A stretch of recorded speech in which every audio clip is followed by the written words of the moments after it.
Primeiramente, eu queria agradecer a todos, né, pela presença. Nós tivemos na parte da manhã momentos incríveis que vão ser disponibilizados né, em várias plataformas, no Instagram, no Facebook, no YouTube. Então a gente não vai perder nada. Quem não assistiu vai ter como assistir isso posteriormente. Queria, em nome da Associação Médica de Minas Gerais, agradecer a presença da professora Lucelena, do professor João Gabriel, do Romário Vieira, né, de estarem disponibilizando o tempo deles para discutir um assunto que, na nossa opinião, é um assunto antigo e atual, né? Ou seja, a gente vive momentos de crise há quanto tempo, né? Eu acho que desde os primórdios nós vivemos crises e estamos submetidos a elas como seres humanos. E como nós já falamos, né, andávamos em bigas, né, éramos homens das cavernas, e hoje nós, né, pousamos na Lua, estamos querendo ir a Marte, e a gente fica sabendo, será que o homem realmente está em transformação? O assunto, né, pelo qual nós estamos reunidos aqui é o homem em transformação em tempos de crise, sob a ótica filosófica. E a gente gostaria de entender um pouco mais, né, desse assunto com as pessoas que foram convidadas para debater e as pessoas que estão na plateia aqui também, que vão participar num segundo momento, de como que isso vai impactar na vida da gente no decorrer da nossa experiência humana aqui, né? Como que a gente deveria interpretar isso, já que estamos constantemente em crise, como que a gente pode fazer para evoluir, para conseguirmos uma evolução. Então, para começar esse bate-papo, eu queria, inicialmente, começando pela professora Lucelena, que ela nos falasse, e posteriormente eu vou fazer a mesma pergunta para o Romário e para o João Gabriel, para o professor João Gabriel, quem são vocês e como a filosofia ou essas questões, né, filosóficas adentraram no mundo de vocês. Então, vai começar pela professora Lúcia. Professora, quem é você? Essa é uma pergunta muito filosófica. Eu estou procurando saber, ainda não tenho uma resposta muito satisfatória. Mas, a princípio, eu me considero uma pessoa que busca compreender a natureza humana e, na medida que vou descobrindo características dela, sou o mais coerente possível com aquilo que encontro. Então, eu sou um ser humano em construção e procurando ser coerente com cada pequeno traço de consciência que surge, seja honrar as verdades com a prática. Mas o caminho de construção do ser humano não é coisa que termine muito cedo. E não me considero dona de verdade nenhuma. E à medida que for caminhando, eu vou ter que adaptar o meu mundo para aquilo que eu for visualizando cada vez, espero, de forma mais ampla. Perfeito. Gostaria de fazer a mesma pergunta para o professor João Gabriel, mas eu queria que ele contextualizasse quem é ele, porque a professora Lúcia nós já conhecemos como uma pessoa pública, né? O senhor também é uma pessoa pública aqui para nós aqui da Faculdade de Medicina e também para Belo Horizonte, muitas pessoas te conhecem, mas eu queria que o senhor falasse para quem está nos assistindo agora, né, a sua formação, né, e como que a filosofia, de certa maneira, que eu considero um filósofo na minha humilde opinião, mas como que a filosofia, a música, para quem não conhece, ele é professor da Escola de Música, mas eu vou deixar que ele se apresente, por favor. Bom, eu sou músico desde a infância, é a minha primeira formação, desde os 5, 6 anos de idade. Hoje isso é uma coisa muito tardia, que se começa a estudar música com meses, atualmente, mas no meu caso específico, com 5, 6 anos de idade. Quis aí o destino que eu viesse a ser médico, tive que estudar medicina por uma série de circunstâncias, não vem ao caso mencionar aqui, e acabei entrando lá para a Faculdade de Medicina, sendo, né, professor. Aposentei-me lá alguns anos atrás, depois de várias décadas como professor. Mas a música sempre foi a minha atividade principal, minha atividade central. Eu sou também professor da Escola de Música, esse eu não me aposentei. E o trabalho, essa ligação com a filosofia, vem exatamente por causa dessa dimensão da arte, né? Especialmente dentro do campo filosófico, para ser um pouco mais específico, né, na dimensão estética da questão, sabe? Então, essa relação da estética com a vida, com a história, com as artes em geral, e, por que não, com a própria prática médica, né? Então é nesse viés aí que eu me posiciono. Agradeço muito aqui o convite, fico muito honrado de estar aqui nesse vídeo aqui. Vamos ver o que a gente vai acontecer aí. Exato. Romário, conte um pouco. Ok. Bom, eu vou começar falando para vocês como é que a filosofia chegou na minha vida. A minha primeira opção de curso, quando eu fui fazer minha primeira graduação, eu queria ser agrimensor. Essa era a minha, eu estava convicto que eu ia fazer isso na minha vida, né? Eu morava no interior e eu vi uma vez um agrimensor recalculando a fazenda do meu avô. Vocês já viram um agrimensor trabalhando em campo, assim, como é que é? E aquelas medidas, e tem sempre um rapaz que trabalha junto com ele, que leva, e eu ficava impressionado com aquilo, que trabalho incrível que aquela pessoa fazia, e cada vez que ele fazia um trabalho, ele estava num lugar diferente. E isso, para mim, era a motivação inicial para fazer agrimensura. E eu estava ainda no 2º grau, eu tive uma outra experiência com outro profissional, que foi um professor de filosofia, nos idos anos 80, e eu me lembro desse professor até hoje, chamado Donato. Ele era um professor de lógica, e ele chegava para dar aula sem nada na mão. Essa é a cena que eu lembro dele, assim. Eu achava aquilo incrível. Os outros professores levavam pasta, tinham livros, e o Donato chegava para dar aula com nada na mão, e as aulas dele eram absolutamente incríveis. E ele tinha um hábito que era, antes dele da aula dele, ele montava no quadro o que seria a aula dele, e de onde a gente ia partir e onde ele pretendia chegar com a gente ao final daquela aula. E esse professor me impressionou tremendamente. Eu, na fila para fazer a inscrição no vestibular, mudei de agrimensura para filosofia. E dessa forma, a filosofia, eu fiz a minha primeira graduação, foi em filosofia. Depois eu me interessei muito para a área de antropologia, e aí eu fui morar com os índios guaranis na Argentina. Eu fiz parte da equipe que escreveu o primeiro dicionário guarani. E isso implicava a gente ficar imerso na cultura guarani, e acabei me especializando um pouco mais na área de antropologia. Depois disso eu me interessei pela psicanálise e pela psicologia, e isso me tomou os últimos 25 anos. Então, hoje ainda eu sou professor de filosofia, fui professor muitos anos aqui em Belo Horizonte na escola do Sebrae, e por 12 anos fui professor da Fundação Getúlio Vargas. Então, a filosofia sempre me acompanhou profissionalmente, paralelo ao que é o meu trabalho clínico de psicologia e na psicanálise. Então, um pouco foi assim que a coisa começou.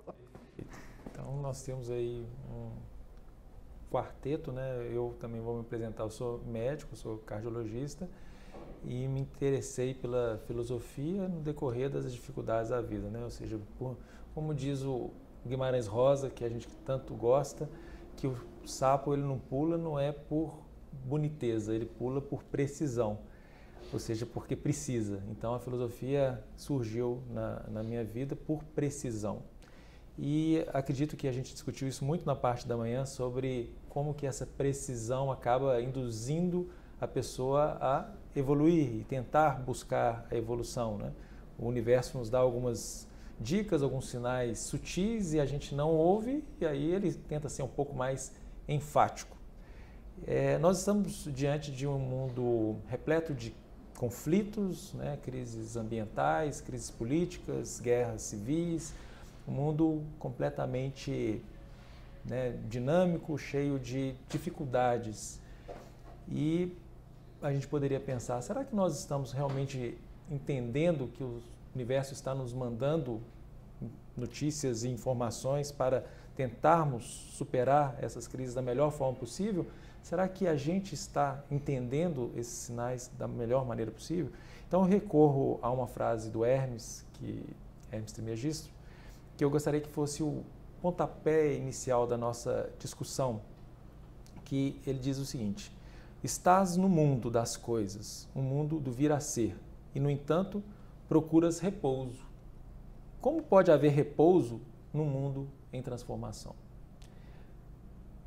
Eu gostaria de saber da mesa debatedora, né, se estamos em repouso, se a humanidade está realmente adormecida, tendo em vista que nós talvez não tenhamos evoluído do ponto de vista moral e ético na mesma velocidade que evoluímos do ponto de vista tecnológico.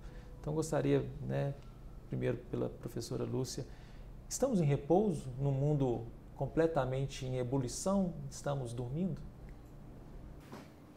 Existe uma passagem da mitologia grega que eu acho bastante interessante, que é a ordem de manifestação do universo.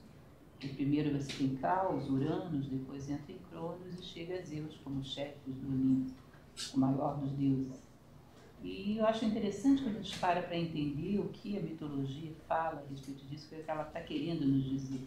Tanto em Caos quanto em Uranus, que é esse oceano primordial de potencialidade, depois a entrada em Cronos, que evidentemente é o tempo. Mas segundo a tradição mitológica, Cronos não é tempo de relógio. Cronos é medido por deslocamentos em direção à plenitude da condição humana. Então imagine que você encontre hoje uma pessoa que traça um perfil psicológico simples, ela tem tais limitações, tais dificuldades. Encontre daqui a 10 anos essa mesma pessoa e ela tenha mudado fisicamente, porque a natureza segue seu curso. Mas esses aspectos psicológicos, esses aspectos de postura diante da vida, são exatamente o mesmo. Ou seja, ela não entrou em Cronos. E Zeus, que era a ideia deles de eternidade, de rei do Olimpo, né, que é aquilo que emerge do limbo, a etimologia de Olimpo, seria a superação do tempo, ou seja, atravessar esses avanços da condição humana. É a superação de Cronos. Então, quando eu normalmente conto essa história, eu pergunto para as pessoas, onde estamos? Estamos em Cronos. Talvez não tenhamos nem entrado em Cronos, porque não passa para nós tempo real, só tempo de relógio. Você vê as pessoas mudando as suas posturas, a sua resposta à vida, muito lentamente ou às vezes não mudando, ao longo de 10, 20, 30 anos. E esse processo, claramente, é muito atritivo, né? Porque a vida demanda, a vida vai apresentando novas fases, os cenários vão mudando. A resposta humana não é adequada para isso. Então, nós poderíamos dizer, em relação a esse aspecto particular que você está perguntando, que nós vivemos tempo de relógio, mas tempo real nós não vivemos. Daí essa ideia da estagnação. E tempo real é medido por melhores respostas mais humanas à vida. Ou seja, que o ser humano lance mão das suas ferramentas humanas para dar resposta às circunstâncias. E nesse sentido, sim, eu acho que nós vivemos uma estagnação. Não sei se estagnação, mas não se movimentar na velocidade que seria necessário. Inclusive porque a nossa tecnologia demanda uma maturidade emocional para poder manuseá-la. Platão costumava dizer que a informação na mão de uma pessoa que não tem a maturidade necessária é como uma faca na mão de uma criança. Então, nós muitas vezes, ao conhecermos muito das coisas e pouco de nós mesmos, essas coisas podem ser usadas contra a natura, contra a própria humanidade. Ou seja, não há um suporte emocional para o peso daquilo que a gente desenvolve. Que é bom, os meios não são maus. Aliás, é mais uma ideia platônica, né? Nada é mal em si, mal é o uso que se faz das coisas. E a imaturidade emocional do homem faz até com que aquilo que poderia ser benéfico, em certas circunstâncias, se torne maléfico. Ou seja, estamos um pouco em descompasso com a velocidade externa em relação à velocidade interna. Perfeito. Professor? Essa pergunta que você fez eu acho muito interessante. Nós estamos em repouso. Novamente a ideia, né, que é também do Guimarães Rosa, né, o animal alimentado, ele dorme, né? Ele não tem motivação. O animal satisfeito dorme, essa é a palavra, a frase dele. Né? Verdade. Mas você me fez lembrar aqui uma questão, inclusive pela que a professora Lúcia estava falando, que eu gosto de lembrá-la. Né?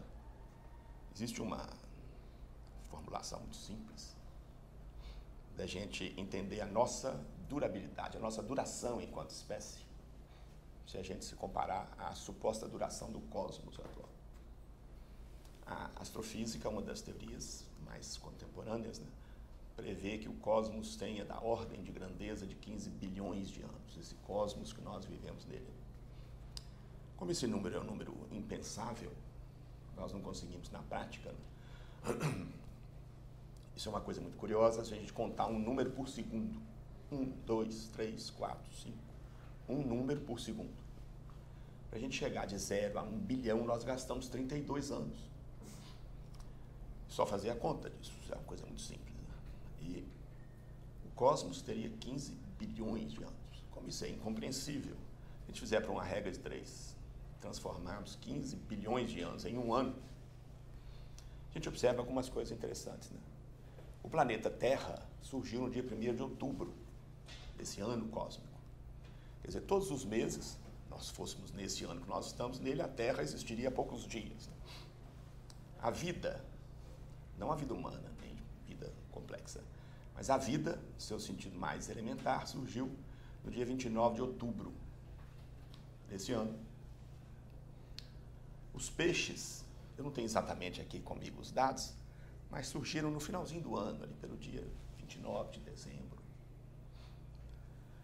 E nós, humanos atuais, nossa espécie, que se considera sapiens sapiens, né, teria surgido nesse ano cósmico, no dia 31 de dezembro, às 23 horas e 58 minutos. Quer dizer, nós temos 2 minutos nesse ano cósmico. 2 minutos que, trazidos a uma dimensão mais ampla, são dimensões assim de algumas centenas de milhares de anos. Então é interessante, nós somos extremamente jovens comparado com o planeta. Quase que assim, grotescamente jovens. Tem uma frase muito interessante de um zoólogo, não me recordo a nacionalidade dele, né, o Branovski, que isso é uma epígrafe de um livro dele, que diz o seguinte, que ele acha que a natureza está fazendo um teste para ver se a consciência é melhor do que o instinto. Mas até agora não tem demonstrado. Não é?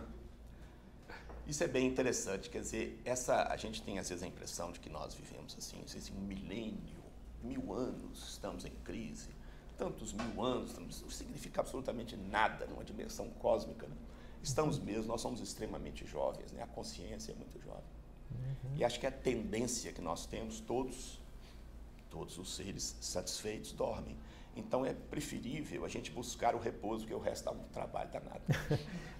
Essa é uma das coisas que a gente discutiu, o trabalho que dá, né? Um trabalheiro danado. Então é preferível ficar em repouso.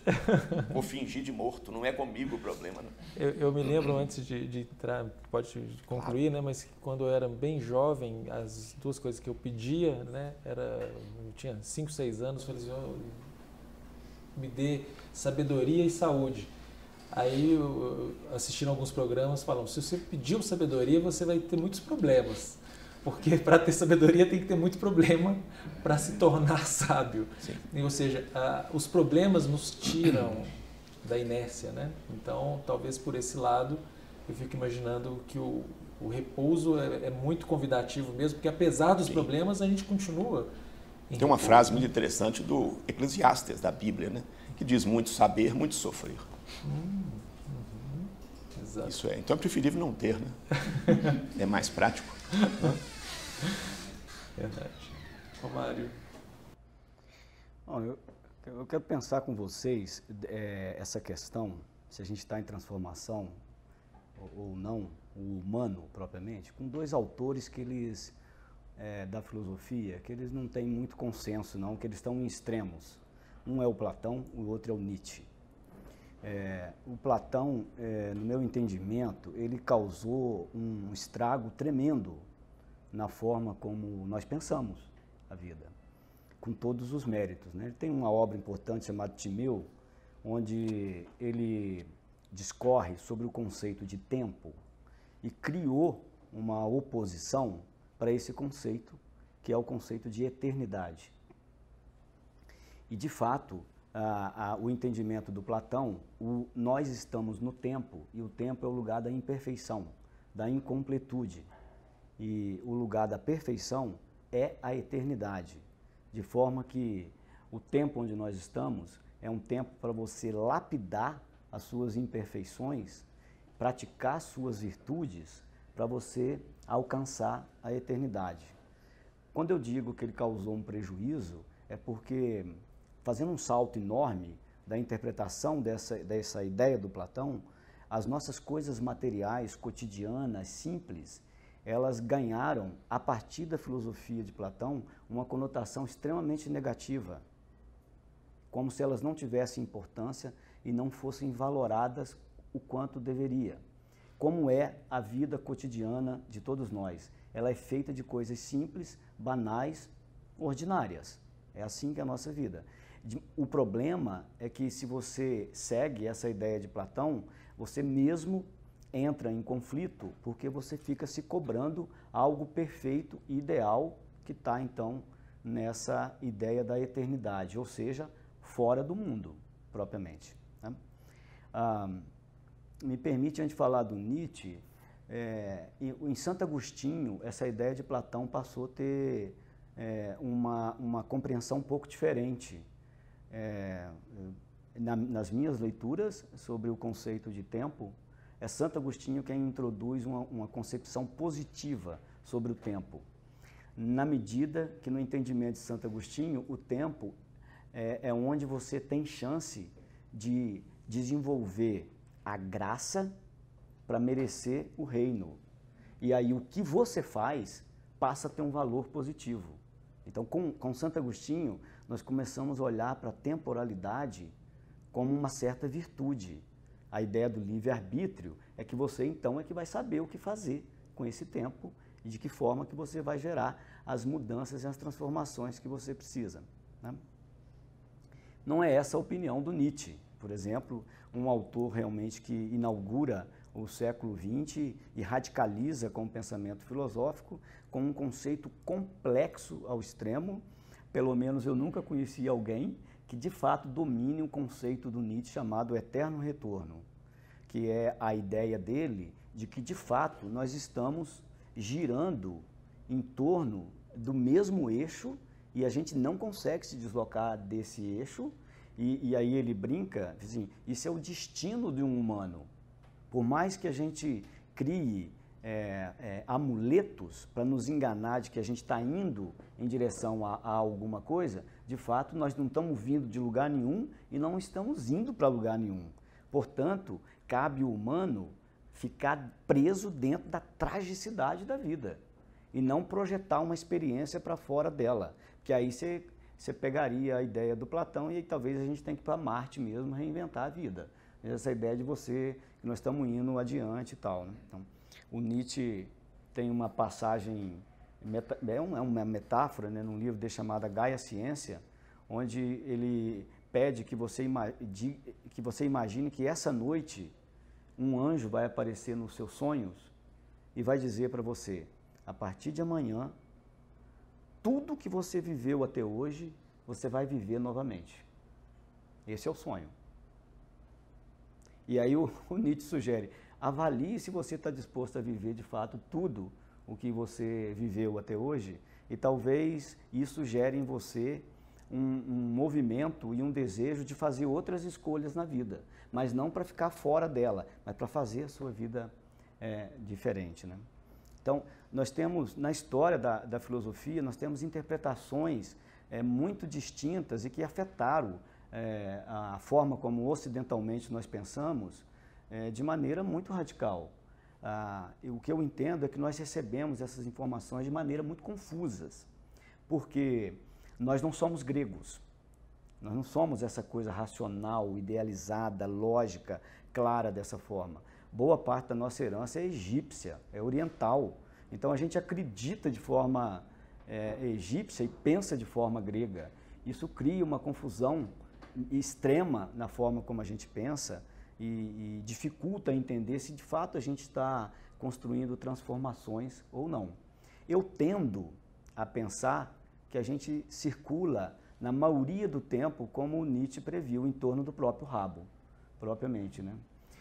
Você falou a palavra tecnologia, talvez a tecnologia esteja comprovando isso.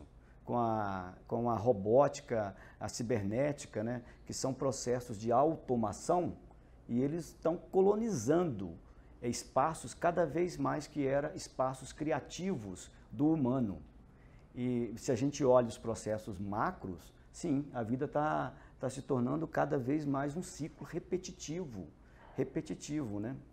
O Harari, no último livro dele, 21 lições para o século XXI, ele faz uma previsão que é um pouco assustadora, mas é para colocar para pensar, que em 2050 o homem começa a ser extinto nas suas funções, em função da inoperância que nós temos para repetir movimentos com perfeição. Os ciborgues são muito mais eficientes para isso, né? E a pergunta que ele coloca, então, é o que sobrará para nós, os humanos? Considerando que os ciborgues são muito mais eficientes para desenvolver essas repetições que são inerentes à vida humana, né? É uma questão, você teria que falar num tom meio profético, né, do que sobraria, mas vale uma discussão. O que é propriamente o humano, então? O que é do humano, né? Eu encerro só esse momento da minha fala dizendo que acho que tem duas coisas que um ciborgue não pode fazer, que tem a ver com o mundo dos afetos e a nossa capacidade de pensar. Isso é do humano, né? Um ciborgue, por mais eficiente que ele seja, ele repete, ele só consegue repetir. A questão é que boa parte das pessoas se comportam como se fossem ciborgues, mas de maneira inoperante, não tem a eficiência que tem. Então, é difícil, Marconi, afirmar se a gente está em transformação ou não, mas no que diz respeito ao humano, eu sou otimista nesse sentido que se os gregos e toda a história dos grandes pensadores da humanidade nos forçaram a pensar e expandir a nossa capacidade de entendimento, no mundo atual, contemporâneo, a nossa aposta tem que ser na capacidade de pensar e de gerar afeto entre nós, porque é o que sobrou para os humanos, foram os humanos, somos nós. Então, a minha esperança nesse sentido é gigante no que nós vamos fazer como humanos. Em outro momento, eu gostaria de falar, o que eu penso também é sobre o que diz que você é um ser humano. Nós vamos chegar nesse ponto, mas eu acho que a gente precisa de um advogado de defesa do Platão agora, porque, na verdade, né, eu acredito que esse ponto do não retorno, que eu vejo uma encruzilhada mesmo, que o Nietzsche coloca muito bem, né? Parece que nós estamos atrás do próprio rabo e isso acaba sendo algo meio até constrangedor e um pouco mais pessimista na jornada humana, até na jornada humana evolutiva. Então, eu gostaria que a professora, como advogada de defesa de Platão e também das questões que advêm das teorias dessa determinada época, por que não recorrer a elas e praticá-las? Talvez seja pela inoperância de não praticar, né, os conceitos platônicos ou da trindade Sócrates, Platão e Aristóteles, que talvez em algum momento onde foram esquecidos como os grandes, né, quem iniciou a filosofia propriamente dita, talvez antes, obviamente tem, claro, mas a mais conhecida, né, por nós que não somos da área, seria o caso de resgatarmos isso e colocarmos em prática? Será que em algum momento nós esquecemos o que deveríamos aprender? Ou seja, nós não aprendemos o que deveríamos aprender e esquecemos as pessoas que estavam nos ensinando e por isso não soubemos sair da caça do próprio rabo e aí entrou Nietzsche e realmente confirmou a nossa inoperância de sair desse círculo vicioso? Como advogada de defesa, por favor. Você está querendo criar um tribunal do júri? Bom, na verdade, cada ser humano, isso é o complexo da história toda. Cada ser humano tem uma forma de interpretação, às vezes, de uma mesma coisa. Isso está muito presente na filosofia indiana, por exemplo, que eu gosto bastante. De uma mesma situação, você tira 10 interpretações. Então, logicamente, nem todos pensam a mesma coisa sobre a filosofia de Platão ou a filosofia de Nietzsche. O que eu percebo em Platão, se você pegar só um fragmento, que é o mais conhecido de todos, que é o mito da caverna, sem as sombras o homem não chegaria à libertação. Ele não ensina a desvalorizar as coisas, ele ensina a ver através das coisas. Ou seja, o universo manifestado, ele não é real, mas não significa que ele seja ruim ou dispensável por isso. Significa que ele é uma mensagem não real, mas necessária, para que o homem, através dele, chegue à compreensão daquilo que é. Eu sempre exemplifico com o meu tempo de garota, que era o joguinho do War. Vocês veem, eu sou bem antiga. O joguinho do War não é uma realidade fictícia, uma guerra de pedacinhos de plástico. Mas ele tem regras. Mesmo sendo uma ficção, você só supera uma ficção se você compreende as suas regras e vence através delas. Platão tem passagens muito bonitas quando, por exemplo, ele fala sobre a beleza, ele explicita bastante isso. Que você, quando vê um objeto belo, um objeto realmente belo não provoca desejo de posse, mas saudades, nostalgia de casa. Como se através dele você relembrasse de algo em você que é pura harmonia. Então ele não despreza o mundo material. Ele considera que o mundo material é suporte. É uma ilusão, mas uma ilusão programada com sentido. Ele trabalha com a mentalidade simbólica. E mesmo Nietzsche, quando você pega uma genealogia da moral, a moral do nobre, que ao invés de dar um não ao outro, que ele considera como a moral do escravo, dá sempre um poderoso sim a si mesmo, tem uma mentalidade construtiva, a própria ideia do super-homem, eu não vejo Nietzsche sob esse ponto de vista de que a vida não pode gerar aperfeiçoamento. Então tem vários ângulos, e é difícil a gente dizer isso é verdade, isso não é verdade. Depende do ângulo que você está olhando, porque você vai encontrar bibliografia que pode ser interpretada de um jeito ou do outro. Eu, particularmente, estudo Platão há 31 anos, todos os dias. E o que eu vejo é que eu aprendi a visão simbólica da vida através das obras platônicas. Né? E que esses filósofos, em geral, apontam, como o próprio Immanuel Kant aponta, que aí eu vou pegar um pouco o seu exemplo, que eu achei muito bonito. Immanuel Kant tem uma passagem no discurso chamado Sobre o Belo e o Sublime, que ele diz que quando olhamos para o ano do cosmos, por exemplo, não foi Kant que disse isso, foi o senhor, que eu achei bonito. Quando olhamos para o ano do cosmos, ou quando olhamos, sei lá, para uma escarpa dos Alpes, ou quando olhamos para um mar revolto, a primeira sensação que temos é de intimidação. Nossa, como eu sou pequeno, essas coisas são grandiosas. Mas logo em seguida existe a recuperação da identidade, que ele diz. Essas coisas podem me matar, mas não podem roubar de mim a minha dignidade de ser humano. Elas podem me matar, mas não podem me corromper. Então, a primeira constatação é de choque e de medo. A segunda constatação é de dignidade. Essas coisas não podem roubar de mim a condição humana. Elas podem me matar, mas não podem me corromper. Então, eu percebo através de uma linha de filósofos, uns mais bem entendidos, outros menos, que muitos deles pertenceram a uma corrente essencialista, de que havia algo por trás das aparências a ser conquistado. Outros pertenciam a uma corrente existencialista, que só existe existência. E aí, sim, o existencialismo é essa interpretação de Nietzsche, né? De que só existe a essência, a existência, e a essência é uma ficção, para nos liberar do medo da morte ou mesmo do medo da vida. Né? Então, esse confronto na filosofia existe. Agora, dentro da linha idealista, o que eu vejo é que as pessoas, em geral, que se alinham nesse pensamento, encaram a realidade como uma necessidade. Esse mundo manifestado que temos como uma necessidade. Embora haja aí uma certa mudança de tom de Platão e Aristóteles, que trabalha mais com o mundo concreto para justificá-lo, mas existe a ideia de que a experiência material não é inútil.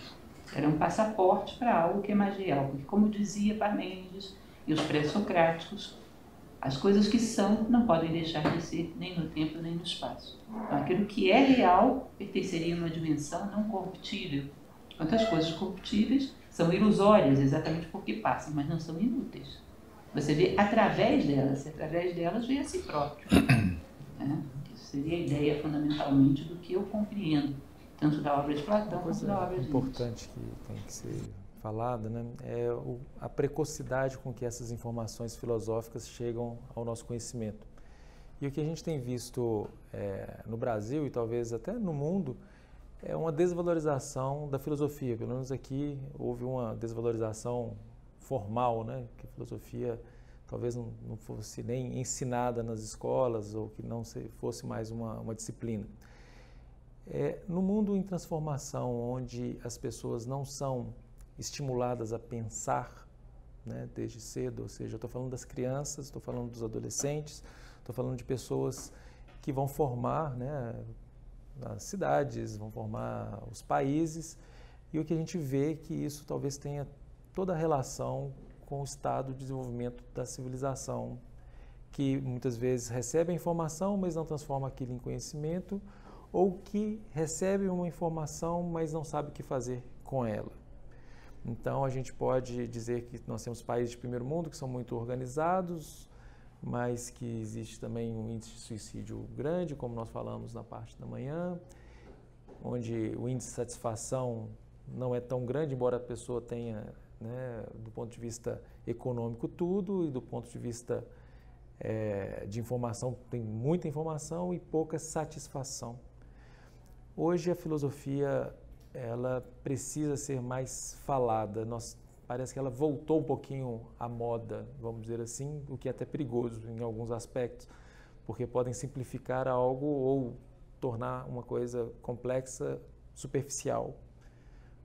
Como vocês veem esse movimento, né, talvez de retorno off-label, um retorno não oficial da filosofia no campo, talvez das academias ou das faculdades, mas as pessoas, aparentemente por necessidade, estarem entrando mais no campo filosófico, apesar do não estímulo, talvez dos governantes ou dos dirigentes, de ter isso na escola. Ou seja, a gente já está buscando filosofia ou querendo consumir filosofia justamente na questão da arte de viver. Como vocês veem isso? Como uma necessidade do nosso ser que está querendo se manifestar na sua plenitude, que precisa dessas informações, só que essas informações parecem que chegam muito tardiamente ao nosso conhecimento. Então, a gente acaba tendo pouco, o instrumento chega muito tarde nas nossas mãos. Como vocês veem isso agora, professora? Bom, eu gosto bastante da psicologia analítica de Carl Jung, como você sabe. Tem uma passagem que Carl Jung diz que é mais fácil o homem começar do zero e inventar um veículo que o levasse à Lua, que começar do zero e construir um conhecimento que o leve ao interior de si mesmo. Então, o que Jung passa através dessa mensagem, que ele trabalha muito nisso no Memórias, Sonhos e Reflexões, é que o que um ser humano conquista é patrimônio da humanidade. Conquista no sentido de saber lidar, por exemplo, com a convivência, que é algo extremamente complexo. Isso é um patrimônio, faz parte do conceito dele de inconsciente coletivo. O que um homem conquista em termos de lidar com a dor, lidar com a falta de controle de si próprio, das suas paixões, dos seus impulsos, lidar com a própria morte. A conquista desses elementos é um patrimônio não apenas para aquele homem, mas para a humanidade. E que é curioso que a humanidade não lance mão disso. Se, por exemplo, eu tenho um televisor de plasma na minha casa, ele dá um defeito, honestamente, não me meteria a consertar um televisor de plasma. Eu buscaria um técnico que fizesse isso. Se eu tenho um problema de saúde, eu vou procurar um dos senhores da classe médica, porque definitivamente eu não vou me meter a fazer experiências teóricas no meu corpo. Agora, quando se trata de viver, hoje qualquer garoto de 12, 13 anos diz, deixa comigo. E viver talvez seja a mais complexa de todas as artes. Então, se você imagina, hoje mesmo de manhã falávamos do Fédon e da resposta de um Sócrates diante da morte. É uma questão complexa, nós não temos resposta para ela. Tem uma carta famosa de Isaac Newton, a Robert Brooke, que ele diz o seguinte, eu enxergo mais longe no horizonte porque enxergo sob os ombros dos meus antepassados. Ou seja, herdar essa cultura de vida significaria que não teríamos que começar a fazer avião do 14 bis. Né? Tomar como nossa experiência. Mais uma vez Jung diz que quando aprendemos do passado damos um sopro de vida aos nossos antepassados. Ou seja, a herança deles vive novamente em nós. E olha, teve muita gente boa que soube dar resposta a muitas coisas difíceis. Eu ainda estou muito impactada sobre a experiência, por exemplo, da palestra em homenagem a Gandhi. Pense numa pessoa que sabia lidar com situações de convivência extremamente difíceis. Ganhou grande parte da vida como advogado, e ele dizia, olha, a grande tarefa do homem da lei é erguer pontes sobre o abismo que dois adversários cavaram entre si.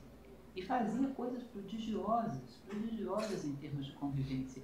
Não dá para aprender, a convivência é uma coisa áspera. Será que não dá para aprender? Eu acredito que dá. A instituição que eu pertenço, que é a Nova Acrópole, ela trabalha exatamente herdando isso e transformando isso na nossa vida num laboratório, como diziam os alquimistas, né? Labor e oratio, trabalho e oração. Um laboratório onde nós experimentamos as grandes ideias da vida e vemos se elas nos transformam, porque se você compra uma peça por um aparelho, você vai saber se ela é boa, se você coloca ela dentro, o aparelho funciona. trazer essas ideias para dentro da nossa vida e ver que tipo de perspectiva elas nos trazem, faz do homem um laboratório. Né? E isso provoca uma transformação, um caminho mais rápido para chegarmos a atualizar aquilo que um dia já foi vivido por alguém. O que um único ser humano conquista, de alguma maneira, é patrimônio da humanidade. Essa é a ideia. Entendi. Professor, como professor, já tendo formado vários alunos, né, e ainda na carona da minha pergunta, os alunos que passaram desde a década de 70, desde a década de 70, é claro que é uma amostra única, né? É o senhor falando da sua experiência pessoal, então a gente não pode replicar isso. Mas os alunos que passaram da década de 70, 80, 90, anos 2000, você percebe neles uma certa preguiça de pensar ou de fazer perguntas, ou ele é o mesmo, essencialmente os alunos que passaram, né, por várias décadas, eles tinham a mesma vontade de saber as coisas, ou houve uma mudança por conta da tecnologia ou por conta das informações e tal? É um pouco da minha pergunta, mas sob a sua ótica de professor, seja da escola de música, seja da escola de medicina, e eu sei que tinha preparado algo para falar sobre isso também, pode também completar todo o seu raciocínio a respeito disso, mas respondendo essa pergunta, para aproveitar alguém que esteve na escola de medicina durante tanto tempo dando aula. Eu acho que o número de pessoas que desenvolve o chamado pensamento crítico, ele é muito pequeno, extremamente pequeno. Existe tem um estudo muito interessante a esse respeito, que fala em números assustadores. Não vou reproduzir o estudo aqui, ele vem de uma área diferente, mas ele menciona que 3% das pessoas têm alguma relação com o pensamento crítico, 3%. E desses 3%, na opinião dessas pessoas que estudaram isso, 3% dos 3% produzem algo que faz mexer, que assusta, que espanta, que faz alguma coisa. Você fez menção agora mesmo a Platão e Nietzsche. São dois indivíduos separados por quase 2.500 anos. Nietzsche está a 100 e poucos anos de nós. Platão, 2.500 anos de nós. Estão falando a mesma coisa, né? Eu tive um aluno que escreveu um texto médico. No final do texto, para não citar o eterno retorno no sentido platônico, ele disse que aquele texto podia ajudar a nos distrair do nosso vaguear contínuo pelo sistema solar. Uma metáfora meio cósmica da coisa, né? Mas eu acho muito interessante isso, né, essa questão. Existe um pensamento que eu gosto muito dele, que a gente só cria se a realidade não nos satisfaz. Porque se ela satisfaz, para que eu vou criar? Está me satisfazendo. Então, as flutuações, essas grandes figuras, todos os grandes filósofos, pessoas, são figuras que, a circunstância de vida, os fizeram pensar, criar, porque certamente a realidade não estava satisfazendo. A vida individual, ao que chegou a nós, isso deve ter uma quantidade lenda nessa questão imensa hoje, a vida de Platão, por exemplo, eu acho que é essencialmente lendária para nós, né? Que ninguém conviveu com ele no sentido do biógrafo contemporâneo, né? Claro que sim, mas então, é muito difícil a gente saber exatamente o que motivou ele, né? Então, se a realidade satisfaz, e uma outra coisa, pelo menos é uma impressão minha, é que a realidade, a visão crítica, ela é pequena, então a exigência também é pequena. Se a pessoa tem as coisas básicas, está bem. Não vai fazer as caraminholas, a gente ficar pensando em coisas, né, muito complexas, né? Então, eu não vejo muita diferença. Existem diferenças práticas. Antigamente, décadas atrás, uma pessoa tinha que levar livros, por exemplo, mas hoje leva o celular, né? Isso são diferenças práticas, não diferenças fundamentais. E existe uma questão, você falou uma questão aí sobre algumas considerações do Kant sobre a obra de arte, né? Ele tem um fragmento de um pensamento dele que eu acho fantástico, que a obra pode ser bela, mas a compreensão é sublime. Sim, essa é uma coisa absolutamente fantástica, quer dizer, essa exigência, esse refinamento crítico, ele pode levar a essa felicidade, vamos chamar assim, essa satisfação, né, de convivência com a sensação do sublime. Porque essa, uma das grandes, eu acho, impactos que essa ideia do eterno retorno e outras ideias semelhantes têm, é que a coisa não muda, não muda. Por exemplo, hoje se busca muito, em todas as épocas de crise muito forte, nós vivemos uma época de transição de paradigmas. A crise é forte, como já houve outras, na Idade Média, no início do Renascimento. Essas épocas são épocas em que as pessoas têm uma tendência para se agarrar naquilo que for mais fácil possível de ficar ali, né? Então, são épocas complexas realmente, né? E essas dimensões maiores não são muito efetivadas. Isso me lembrou um pouco essa experiência do sublime da arte. A minha filha estuda numa escola italiana e lá eles prezam muito o estudo da arte. E ela foi por 2 vezes numa exposição e, na verdade, eu perguntei para ela por que ela estava indo de novo nessa exposição. E ela vibrando com a exposição, porque a primeira vez ela tinha ido com os colegas e da segunda vez ela foi com a família, né? Aí ela explicou algo que fala um pouco dessa questão da experiência estética da arte e como que essas coisas arrebatam a gente. Ela falou, não, na primeira vez que eu fui, eu vi, na segunda eu senti. E ela tinha poucos anos, ela era uma criança mesmo. Então, ou seja, até o conhecimento do sentir, talvez ele não tenha necessidade da temporalidade. Você não precisa ter 50 anos ou 60 anos para ser arrebatado por coisas belas e sublimes. Tem que ter olhos para ver, ouvidos para ouvir e estar realmente aberto a isso. Mas queria passar para o Romário para falar um pouquinho sobre essa questão que eu levantei, né? Sobre talvez banalizar algo complexo que precisa ser entendido, precisa ser passado para as gerações desde o início, para que a gente possa desenvolver o conhecimento crítico, né, a análise crítica mais precocemente. Eu lembro, só para fazer mais uma menção ao professor aqui, que ele foi um grande desestabilizador meu na minha graduação. Só me desestabilizou muito bem. E isso é um mérito do professor, né, de desestabilizar o aluno.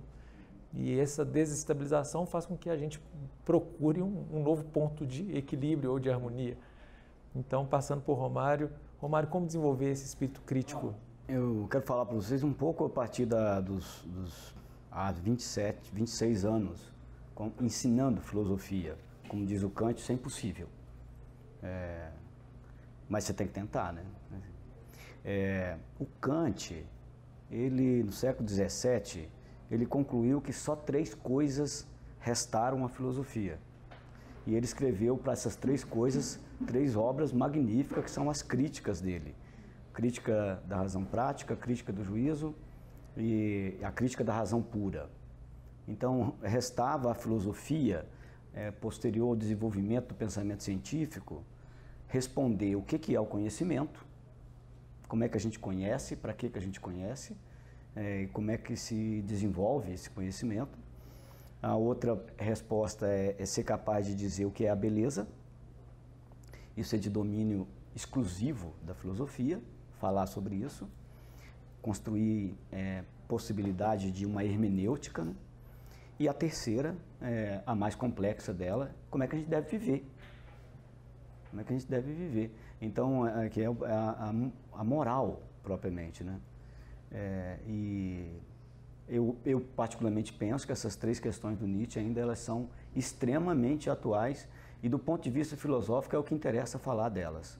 Fora dessas 3 questões, nós vamos nos perder, porque tem outras áreas de conhecimento com domínio mais aprofundado e assertivo sobre elas. Então,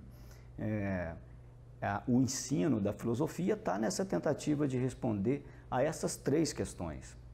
E aí eu quero fazer uma mistura de Kant com a CIA. Pode parecer estranho, mas eu vou ajudar vocês a pensar o que eu estou pensando. Em 1950, vocês talvez saibam disso que eu vou falar para vocês, a CIA financiou um projeto chamado MKUltra. Vocês já ouviram falar desse projeto? Eu não sei o que significa essa sigla. siglas, essas letras, chama MKULTRA, com K. E o reitor da Universidade de Berkeley era um cara chamado Henry Munhai, e era um psicólogo. Ele foi reitor da Universidade de Harvard por 30 anos. E ele e um outro psicólogo chamado McClung, que eu nunca soube o sobrenome dele, desenvolveram ilegalmente e criminalmente experiências com o uso de mescalina e LSD em professores, funcionários e alunos de Harvard para comprovar teorias do comportamento. E que essas teorias, vocês podem pesquisar, isso é tudo público. Hoje chama-se teoria do foco, teoria da meta e teoria do objetivo. De forma que o homem pós-guerra, da segunda metade do século XX, ele é um homem que tem que ter foco, meta e objetivo. E nisso, isso tem que conduzir a sua vida. Se você não tem foco, não tem meta e não tem objetivo, você tem muito pouco a nos dizer e falar. Esse homem foi construído em laboratório. Essas teses foram comprovadas e posteriormente elas foram testadas em guerra. E o que significa isso? Significa que o homem da segunda parte do século XXI é um homem que tem que desenvolver em alto nível de estresse uma alta performance. Bom, e se você não conseguir? Bom, nós te medicamos. Simples assim. E isso, eu gosto muito do Hélio Pellegrino, que é um psicanalista do Rio de Janeiro, ele fala assim, isso gerou um processo de plastificação nas pessoas que testou isso que os ciborgues estão fazendo. Isso foi testado em humanos. De forma que hoje, nós entrando aí no século XXI, se você não é essa pessoa com alta performance e funciona no alto índice de estresse, você é um ser humano desinteressante. Você não tem muita coisa o que dizer. Aí eu volto. Em 1975 isso foi descoberto, todos os documentos do MKULTRA desapareceram. Esse professor Munhai morreu em 1988, tem gente na cadeia até hoje por causa disso, as consequências foram muito grandes. E elas continuam ainda, segundo informações de ex-funcionários da CIA, etc. Tal, que é você prototipar um tipo de homem para responder a um determinado estímulo externo. Veja bem, vocês podem pesquisar essas coisas, essas informações são todas públicas. É porque a gente não vai a fundo atrás disso propriamente. Na dúvida, você se medique e faça. É isso, né? Aí vamos voltar lá no século XVII de novo no Kant. Se interessa, de fato, a filosofia, o conhecimento, eu vejo, como professor de filosofia, um profundo interesse dos alunos em filosofia, na medida que ela é uma área de conhecimento que nos permite nos perguntar sobre o próprio conhecimento, sobre a forma como nós estamos conhecendo, a forma como nós estamos vivendo, que é o campo ético, por exemplo. Então, eu vejo a filosofia, não é que ela está voltando, Marconi, ou sendo valorizada. A filosofia foi sempre essa coisa tensa mesmo e perseguida. Bom, eu, como alguns de vocês aqui, na adolescência não podíamos estudar filosofia. Isso não era permitido, agora voltou isso um pouco, daqui a pouco há de novo uma supervalorização para isso, mas se você pensa, as grandes universidades no mundo, as cadeiras de filosofia são muito importantes, porque é essa base de conhecimento que vem da filosofia, que é o pensamento analítico e crítico, que dá um diferencial para ela e nos ajuda a encontrar uma outra forma de pensar que não esse processo que dos anos 50 para cá de plastificação e robotização das pessoas está sendo instaurado.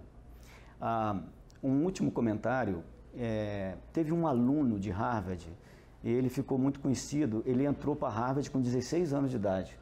Ele é um gênio da matemática, esse cara chamava-se Ted Kaczynski, é o nome dele. E ele ficou muito conhecido por causa do caso Unabomber. Vocês lembram dessa história? E o Ted escreveu um documento sobre essas experiências e ele acabou sendo condenado à morte.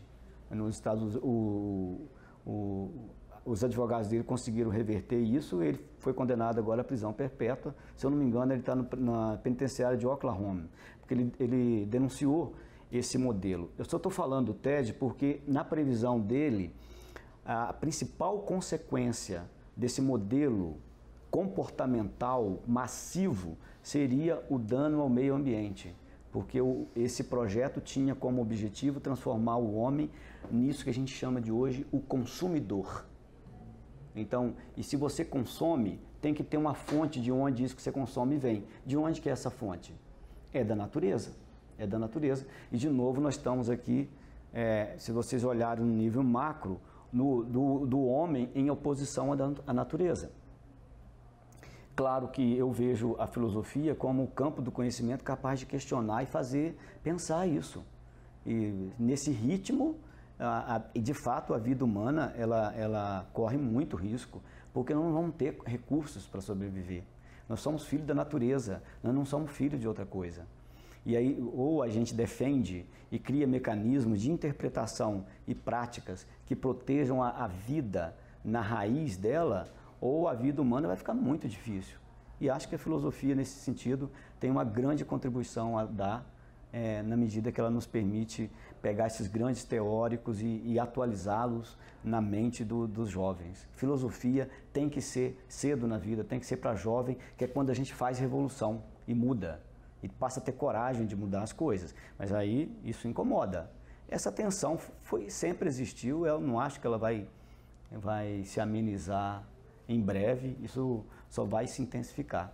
De forma que eu vejo com muito otimismo esse lugar e o campo e a função que a filosofia exerce.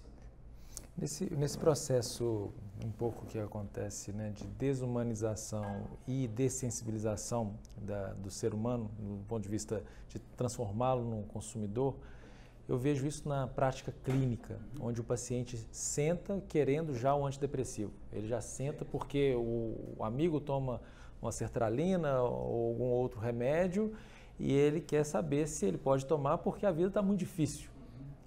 E num primeiro momento a abordagem que eu coloco para esse, né, paciente é que ele reflita inicialmente o que está querendo motivá-lo no primeiro momento a usar um antidepressivo. Porque às vezes a demanda é essa, eu queria tomar um antidepressivo para aliviar as minhas dores. Aí eu fico imaginando como que a filosofia seria um remédio terapêutico mesmo e até preventivo e terapêutico nesse processo. Às vezes o paciente chega lá, estou tendo insônia. E aí eu falo, que bom, porque se você trabalha o dia inteiro, qual é o horário que você vai ter para pensar em si próprio? Eu falo assim, aproveite a sua insônia. Aproveite, não, mas isso é uma coisa, claro que vai, ou seja, para tentar mostrar para aquela pessoa que a insônia pode ser algo positivo. Na verdade, ele está lutando contra algo que está querendo bater na sua porta. Eu até brinco e falo muito, ó, se o capeta bateu na sua porta, em vez de bater a porta na cara do capeta, abre a porta e serve um café e conversa, porque ele pode estar trazendo notícias importantes para a sua melhora. E as pessoas não estão dispostas a abrir a porta para aquilo, elas querem fechar a porta e dormirem sossegadas. Ou seja, criar uma sociedade com espírito crítico é algo que demanda realmente um investimento em educação, algo que a gente não vê de forma tão enfática nos últimos 500 anos de Brasil, e talvez seja por isso que nós estamos também vivenciando tantas desigualdades e tantos distúrbios atualmente. Então, eu gostaria de saber, né, da professora e de todos aqui, se a filosofia, da forma como eu imagino, como um agente preventivo, né, eu que sou um grande prescritor de livros e prescrevo como um remédio, obviamente, e as pessoas acabam aderindo a essa forma porque elas percebem que elas podem pensar, né? Já que citou Jung, eu quero citar Jung também, porque às vezes a pessoa está olhando para fora, né? Aquela grande frase dele, a pessoa olha para fora, sonha, quem olha para dentro desperta. E a pessoa não quer despertar porque ela prefere o adormecimento. A filosofia é algo que nos coloca em constante estado de alerta, e o estado de alerta, ele consome energia. Ele precisa de energia para ser motivado. Essa engrenagem filosófica, ela precisa do motor intelectual, o motor do sentimento, o motor das relações interpessoais. Hoje nós vivemos crises do sentimento, das relações interpessoais e que culminam nas crises que nós estamos vivenciando. Então, eu queria perguntar para a mesa e para todos, a filosofia pode ser, né, nesse tempo, um agente terapêutico e profilático, que nós não estamos lançando mão da maneira correta, ou seja, na utilidade daquilo da real, não para estar circunscrito à academia, de estarmos repletos de todos os conhecimentos de todos os filósofos e não sabermos o que fazer com eles. Ou seja, talvez fazer com que as pessoas tenham acesso a isso para que elas possam se prevenir dos males da vida, ou que não sejam nem males, né? Que é essa dualidade, o que é mal e o que é bom, às vezes o mal surge para o bem maior. Então, gostaria de saber, professora, eu acho que é bem o motivo pelo qual a senhora foi convidada para a palestra da manhã, mas queria que falasse um pouco mais sobre isso. A filosofia é um remédio não utilizado? Na verdade, o próprio nome filosofia, se é verdade, porque isso está um pouco no campo da lenda também, que teria sido criado por Pitágoras, quando disseram que ele era um sábio, ele teria dito que era um simples amante da sabedoria. Se isso é real, o fato é que filosofia é amor à sabedoria. Amor à sabedoria você ama e busca porque não tem. Então, necessariamente, filosofia é preparar-se para o novo. E o novo é sempre conflito, é sempre atrito. Se o novo não te provocasse conflito, ele não seria novo, estaria na esfera do conhecido. Então, amar a sabedoria exige, sim, saber lidar com o conflito, que é um elemento interessante de perceber na natureza. Existe uma ciência nova que tem surgido agora, que eu acho muito interessante, bem filosófica, que é chamada biomimética. Já ouviram falar sobre isso? Da natureza, de eventos da natureza, você aprende muita coisa sobre a vida humana, por similaridade, por simbolismo, inclusive. A pessoa que me falou sobre isso, ela me falou algo que eu não esqueci, que ela disse que se cortassem todas as árvores da Amazônia e vendessem, o ganho não seria comparável a observar a maneira como a natureza se comporta e o tanto de ensinamento que traria para a vida humana. Por exemplo, da biodiversidade, que a Amazônia é campeã. Ou seja, você percebe diferentes formas de vida vivendo de uma maneira tremendamente harmoniosa. Isso, do ponto de vista social, seria um ensinamento precioso. Então, se nós observamos, usando um pouco, porque para mim isso existia muito antes da biomimética, essa é a forma simbólica de ver a vida, se você observa a maneira como eu me movimento nessa sala, eu só me movimento porque existe atrito entre o meu sapato e o chão. Senão eu não sairia do lugar. Sem atrito não há movimento. Você, que é um médico, sabe disso. Não haveria saúde se não houvesse um atrito primordial, que é a imunidade contra os invasores. Não é isso? E aí dizia o general Clausewitz, se queres a paz, prepara-te para a guerra. Não é isso? Uma harmonia de fatores que se conquista como subindo uma escada. Você provoca um desequilíbrio. Você provoca um desequilíbrio onde você avança e volta a se equilibrar no outro patamar. Até para andar fazemos isso numa dimensão horizontal. Tá? Então é evidente que a filosofia trabalha com esse desafio para que o homem chegue a uma compreensão daquilo que ele realmente é e do papel da consciência reflexiva no mundo. Porque é uma coisa nova, como ele diz com muita autoridade, e bombástica nas suas possibilidades, ainda muito inexploradas. Né? Agora, nós entramos numa lógica no nosso mundo atual que é muito inercial também, já falamos todos sobre isso. Acho engraçado porque gosto muito e estudo também linguística, etimologia. Se você percebe a maneira de certas expressões que a gente usa dentro da sociedade, elas expressam muito os valores de uma sociedade. Falam os linguistas, por exemplo, da questão do cumprimento, desse cumprimento cotidiano, do cumprimento quando você é apresentado a alguém novo. E quando você é apresentado a alguém novo, você, em geral, expressa aquilo que você tem de melhor, como um voto ao outro. Entende? Então, se nós estamos na Índia, namastê. O divino em mim se comunica com o divino em você. Saúda o divino em você. Ou seja, é uma filosofia toda voltada para a ideia de sacralização da vida. Curiosamente, no mundo árabe, qual era o cumprimento? Assalamu alaikum, a paz esteja convosco. Se você pega, por exemplo, a civilização inca, ama Yula, ama Suba, ama Kedia. Não sejas mentiroso, não sejas ladrão, não sejas ocioso. Ou seja, uma civilização que preza pelo trabalho, pela veracidade. Agora, imagine no nosso momento histórico. Você vai ser apresentado a uma pessoa nova, que não conhece. O que é de mais sagrado, mais sublime que você tem a desejar essa pessoa? Muito prazer. E acaba sendo um prazer a qualquer preço. De tal maneira que tudo aquilo que é incômodo tem que ser removido imediatamente, tem que ser calado.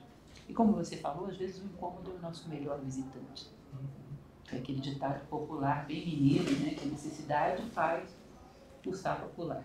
Então, esse elemento novo que vai entrando na nossa vida e que é aquilo que nós chamamos porque queremos crescer, nossa necessidade pessoal de crescimento nos trouxe, isso é negado porque traz desconforto. Nós sabemos também, é mais um exemplo de biomimética, que se o nosso bendito dente não doesse, nós o perderíamos sem tratamento.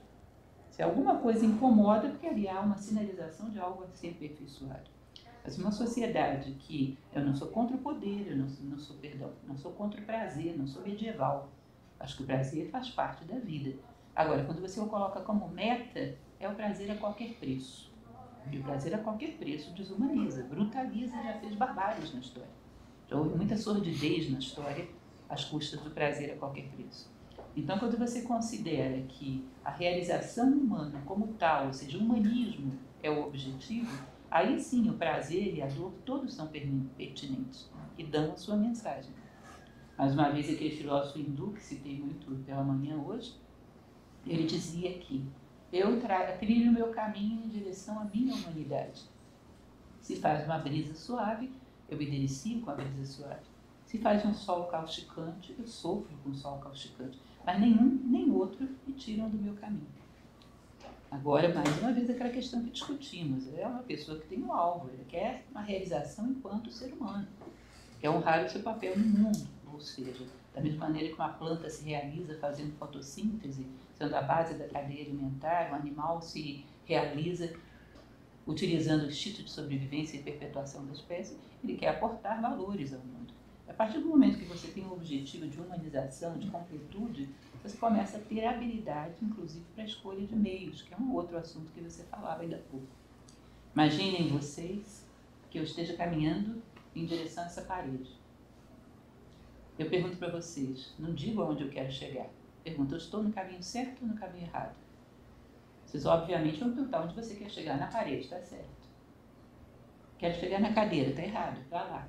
Certo, errado, verdadeiro, falso, bom, mal, nascem a partir do momento que você tem um diferencial de direção, senão de onde eles viriam.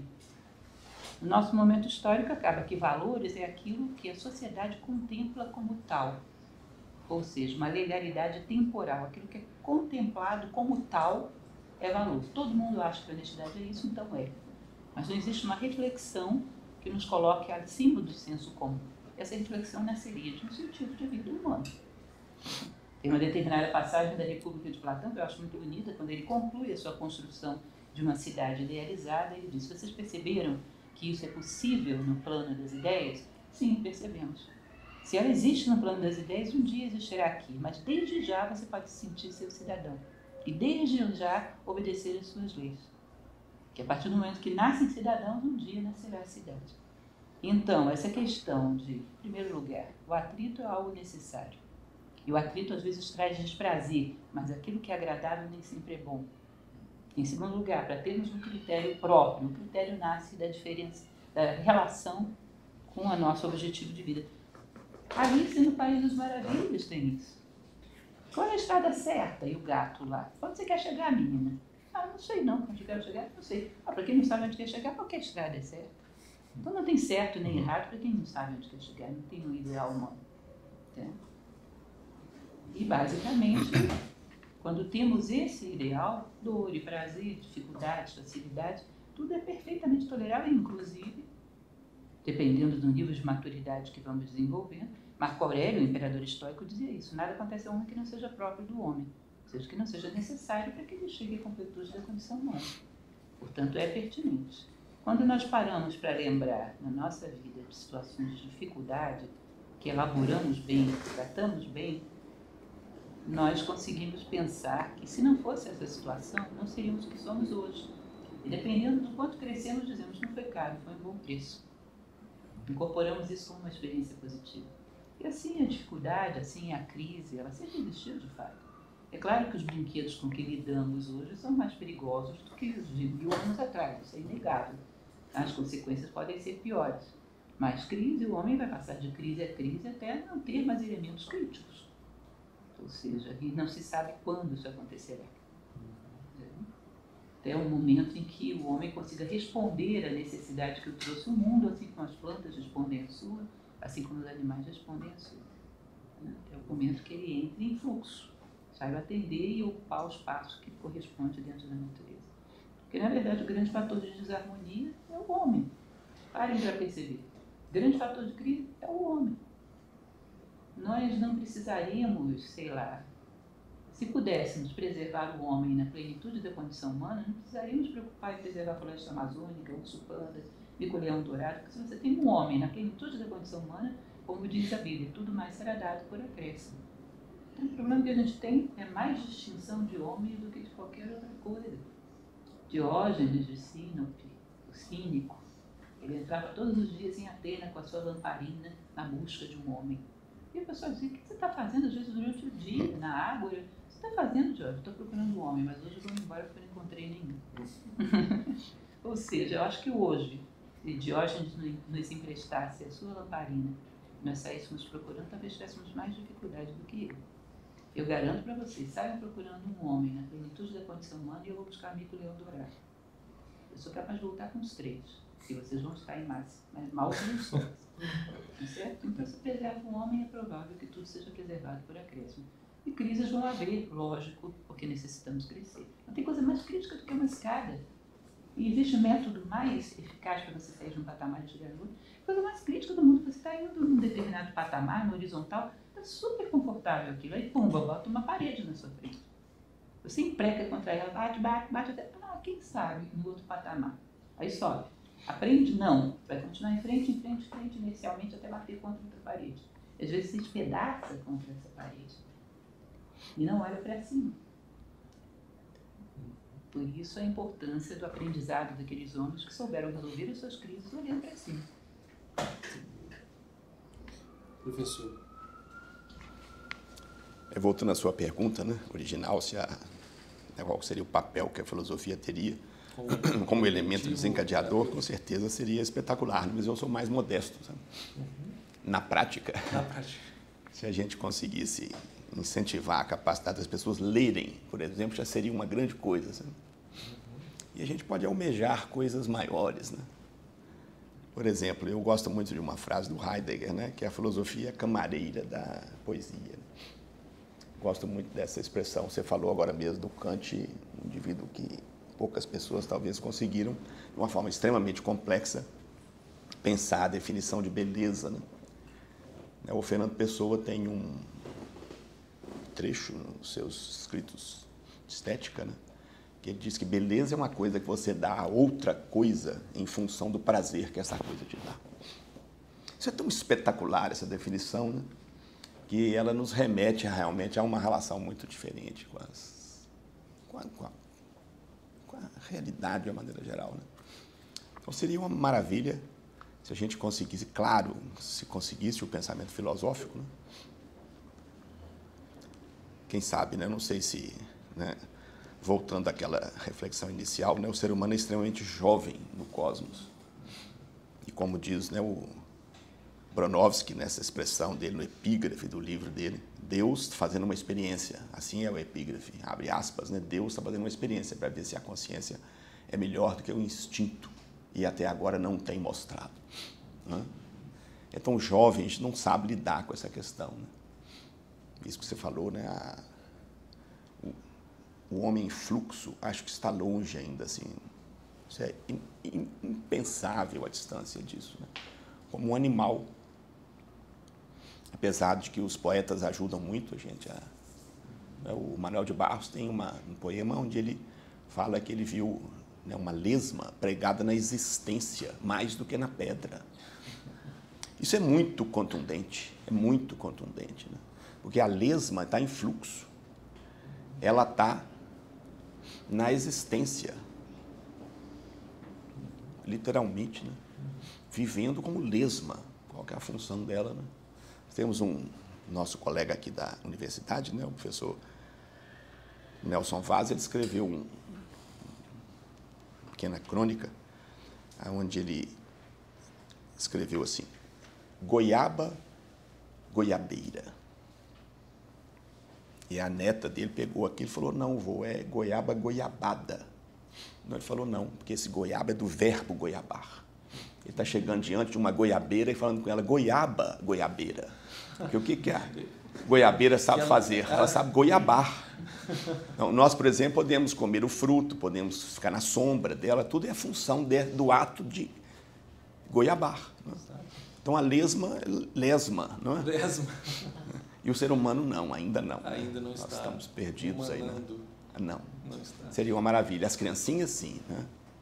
O Picasso, no final da vida dele, numa entrevista, falou com o entrevistador: eu levei décadas para aprender a pintar como o Rafael, se referindo ao pintor da Renascença. E gastei o resto da minha vida toda para conseguir pintar feito uma criança pequena. Então, essa espontaneidade da criança pequena, essa maravilha, esse maravilhamento da criança pequena, esse é autenticamente humano, em fluxo. Né? Depois, não. Atrapalha, continuamos atrapalhados. Eu sou um pouco pessimista se a gente vai sair desse atrapalhamento. Mas seria uma maravilha. Perfeito. Eu quero partilhar com vocês uma reflexão de um gênio que foi aluno de Platão, que é Aristóteles. Eu trabalhei durante 14 anos como professor de filosofia numa escola de negócios. E a orientação básica filosófica da escola era a filosofia de Aristóteles. Eu vou partilhar com vocês uma pequena interpretação do Aristóteles em cima de um conceito que ganhou um caráter muito subjetivo na nossa cultura, mas que em Aristóteles e no mundo grego não era assim, que é o conceito de virtude. E com isso eu vou encerrar minha contribuição, que na ideia de Aristóteles é que virtude é algo que você sabe fazer, é uma atitude prática. Ele tem discordâncias com o mestre dele, não é à toa que criou a própria escola, ele não quis seguir a escola de Platão, por muitas razões. Uma delas é o entendimento dele sobre o papel da técnica. E o que ancora a nossa capacidade técnica são as nossas habilidades virtuosas. Então, uma contribuição da filosofia para o nosso mundo atual é quase uma espécie de coaching filosófico, isso que eu vou falar para vocês, que se você quer experimentar a filosofia, aprenda a fazer algo prático e se dedique a isso. O tudo que a contemporaneidade nos promete não é possível. Isso vai te jogar dentro de um espaço infinito, onde a sua vida vai ser profundamente insatisfatória e frustrante. Então, essa ideia de virtude que o Aristóteles traz para o campo filosófico, eu acho, Marconi, ela extremamente válida para a contemporaneidade, na medida que a nossa vida está toda dentro de um cristal líquido, onde necessariamente você não sabe exatamente como é que as coisas funcionam e como é que elas são feitas. E um bom exercício, e aí isso não é Aristóteles, seus pré-socráticos ainda, você quer começar a pensar? Vocês vão encontrar isso lá nos filósofos pré-socráticos. Olhe para alguma coisa e se pergunte sobre como essa coisa funciona. Qualquer coisa. Qualquer coisa. Qualquer objeto dentro dessa sala pode ser um disparador para você começar a construir uma interpretação, um raciocínio. Desde que você se pergunte sobre essa orquídea e comece a se perguntar como é que isso é possível. Como é que isso chegou aqui? Como é que ela ganhou essa coloração? Porque as folhas são verdes? Como é que ela vive nessa coisa quase... Sim, enfim, você pergunta sobre o funcionamento das coisas e isso vai gerar o seu processo de conhecimento. Nesse sentido, Marconi, eu encerro dizendo para vocês que a filosofia é um campo privilegiado de conhecimento na medida que ela está em potência, de fato, na mente de cada ser humano. E aí, não é o professor de filosofia ou os filósofos clássicos que a gente estuda que sabe das coisas. A angústia nossa como professor de filosofia tem muito a ver com isso, porque você tem que se deslocar desse lugar de alguém que sabe e permitir que o outro também gere conhecimento. E acho que a nossa tarefa como filósofos é criar meios e mecanismos que favoreçam o surgimento da consciência reflexiva. Esse é um ponto importante, que é o campo da experiência e do experimentar, né? As pessoas às vezes não experimentam o bem que elas podem fazer a si próprias. e se afastam da experiência, e quando você se afasta da experiência, é como se você não fizesse nada, porque você simplesmente não começou a fazer.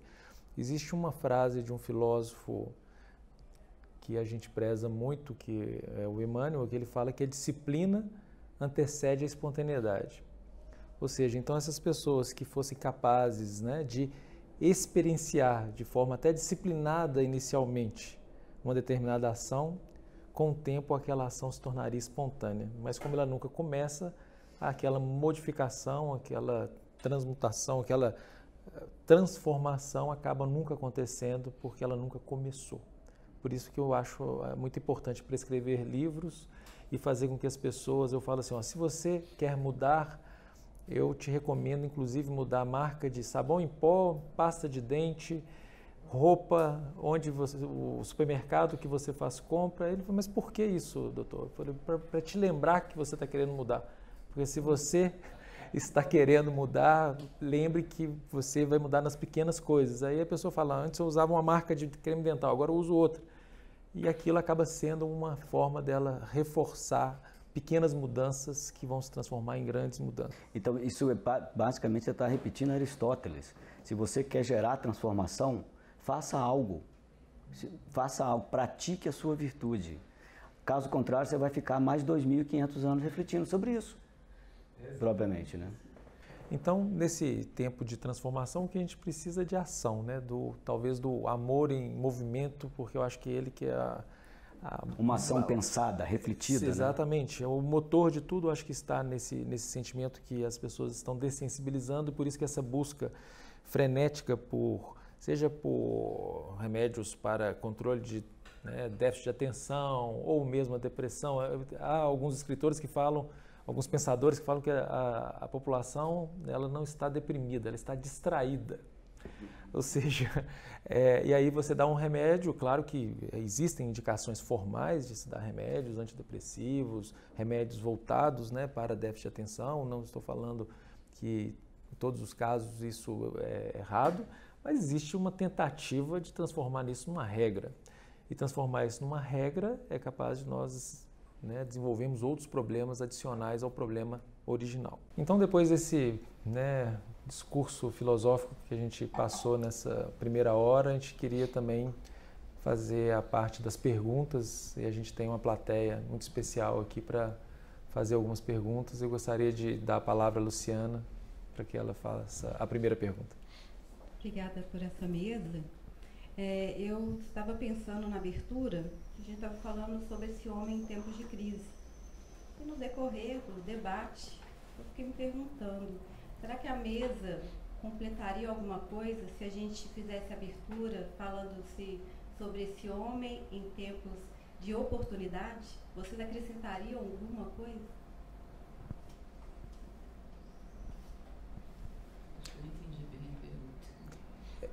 Você quer complementar? Porque a gente complementa. Nós falamos sobre esse homem em tempos de crise. E foi feita toda uma discussão em cima disso. E nós temos conosco que muitas vezes a crise nos leva a alcançar algo mais, a ter uma oportunidade de ir.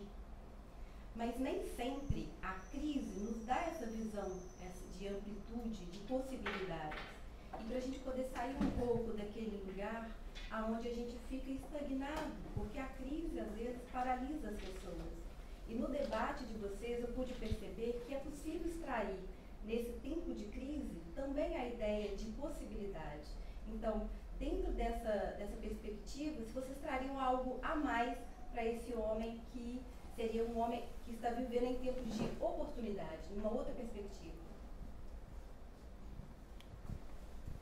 Quem quer começar a falar? Ou seja, as crises estão sendo interpretadas como oportunidades ou nós estamos desperdiçando a crise? Como eu falo com os meus pacientes, vocês estão desperdiçando a insônia. Poderia ler, poderia ouvir uma boa música e embalar o sono. Será que nós estamos preferindo aceitar a crise e não temos força para reagir à crise? Estamos tendo dificuldades? Eu acho que seria uma visão mais otimista, né? Existe uma ideia clássica, eu não conheço a língua a esse ponto, né? Que há um ideograma chinês que define crise, que contém as duas formas, a ideia de dificuldade e a ideia de oportunidade dentro dele, né? Ideogramaticamente. Então seria a mesma coisa com outra visão. Seria talvez mais otimista essa visão, sabe? Agora, eu continuo tendo a impressão de que, havendo oportunidades, que sempre há, né? E eu acho que o homem está em crise eterna desde que existe como tal, né? Acho que é esse jogo dialético, né, entre a percepção da dificuldade e a oportunidade de mudá-la, e que caracteriza esse viver nosso, né? Seria, eu não tenho a impressão, minha impressão, que haveria muita mudança no direcionamento das ideias, não, sabe? Talvez fosse um olhar mais otimista nesse sentido. Professora? Bom, na verdade, eu acredito que crise é sinônimo de prova, que a pedagogia humana copia a pedagogia da vida. Então, uma prova tem a oportunidade de você ser promovido, se você é uma criança, para a segunda série, ou levar bomba e repetir a primeira. Acho importante que a gente não tenha uma visão nem otimista nem pessimista, seja realista. É a oportunidade e é o risco. Como ele mesmo disse, é a dualidade de elementos que andam juntos. Isso para que a gente não ache que está tudo perdido, mas também não ache que se não fizermos nada, só sentar e esperar, as coisas vão se resolver por si mesmas. As coisas se resolvem só quando temos a capacidade, a capacitação, o mérito necessário para enxergar um outro patamar, ou seja, para abrir uma outra via. E isso significaria a construção humana. Uma sociedade onde a gente pensasse menos no know-how, né, de como fazer as coisas, mas mais no como fazer, mas também por que fazer, para onde fazer, onde ir através das coisas. Ou seja, se abrisse talvez para a construção de si próprio, que é uma coisa que está ficando meio para trás. Então, eu acho que se não houver o risco, a prova não é de verdade. É uma mentirinha, o professor não vai reprovar ninguém vai se esforçar. Toda crise significa oportunidade, sim, de pular para outro patamar, mas há risco também. Um risco de acentuarmos ainda mais as pressões, acentuarmos ainda mais os conflitos. Um momento histórico onde cada posição é alçada, cada opinião é alçada por cima de uma ideologia, e cada um fala uma língua, isso é caótico e é impressionante de ver em nome de que as pessoas brigam. Porque são detalhes que dariam todos para ser compostos numa única visão de mundo. Enfim, sempre há possibilidade, mas a possibilidade de caminhar e ir adiante está diretamente ligada ao mérito. A sua pergunta me fez pensar numa pergunta que uma aluna do Nietzsche fez para ele, uma aluna na Itália, eu não sei exatamente onde, mas ela fez uma pergunta para o Nietzsche extremamente curiosa. Ela perguntou a ele, professor, para que serve o conhecimento? A resposta do Nietzsche é absolutamente genial e surpreendente. Ele diz, para uma coisa só, para te ajudar nos dias difíceis da sua vida. É inesquecível, assim, desde quando eu li isso na biografia dele, essa resposta que ele deu, e aí talvez isso nos ajude a pensar isso que você está chamando de oportunidade. E se a gente pensar isso em termos das dificuldades que necessariamente a vida vai colocar, nessa hora, volto a puxar a brasa para a nossa sardinha aqui, que é o conhecimento que você tem ou não para interpretar a crise. E aí, de fato, nós precisamos nos aparelhar e nos instrumentar com a educação. Por que a educação é tão importante? Para nos ajudar nesses dias difíceis. E eles sempre virão, sempre virão.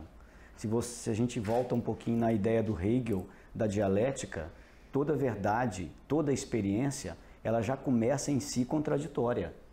Então, qualquer ideia ou verdade que nós estamos defendendo, em algum momento ela vai ruir, isso vai nos colocar em crise e isso vai abrir com outro campo de compreensão. Abre se você tiver capacidade de interpretar isso. Se você não tiver capacidade, você vai repetir modelos defasados. E aí a crise se torna uma experiência de dominação e não de libertação. Por isso, de fato, o conhecimento é a base nuclear do humano. Se ele não o tem, só nos cabe repetir o que a gente já não nos serve mais. E aí a crise passa a ser algo extremamente traumático e devastador para os humanos, e não uma experiência, uma oportunidade de crescimento, né? No mundo dos negócios, o conceito de oportunidade está em oposição ao conceito de necessidade. Então, o que acontece para a grande maioria dos brasileiros é que a gente tem que se orientar pelas nossas necessidades e não pelas nossas oportunidades.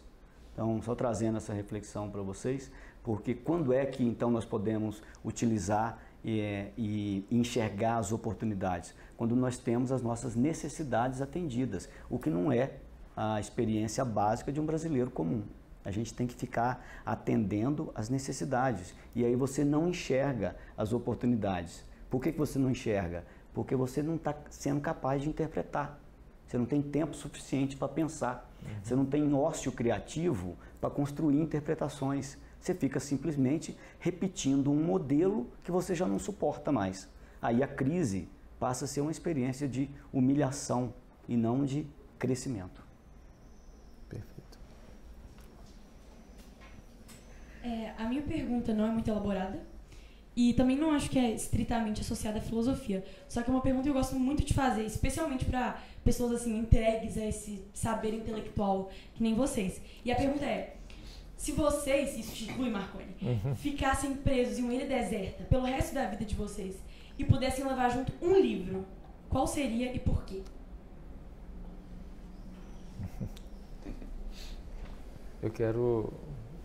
Eu começo por mim? Então, Noah, eu acho que eu levaria um livro que eu estou querendo indicá-lo para a professora Lucilena, para ela estudá-lo e fazer o estudo dele para nós, porque eu tenho certeza que vai ser tão valioso e talvez até mais valioso do que só a minha leitura, que é o livro de Mirdá, do Mikhail Naimi. É um livro extremamente interessante, é um libanês, os libaneses me surpreendem, né? Desde o Khalil Gibran, tem um quarteto de grandes escritores libaneses do início do século XX que me surpreenderam bastante, dois deles é o Gibran e o Mikhail Naimi, e o livro de Mirdá, ou Mirda, que eu não sei qual é a pronúncia, seria o livro que eu levaria, porque ele reúne talvez tudo que o ser humano, na minha concepção, deveria conhecer, talvez numa ilha deserta, até para que a ilha deserta se torne um local habitável por ele próprio.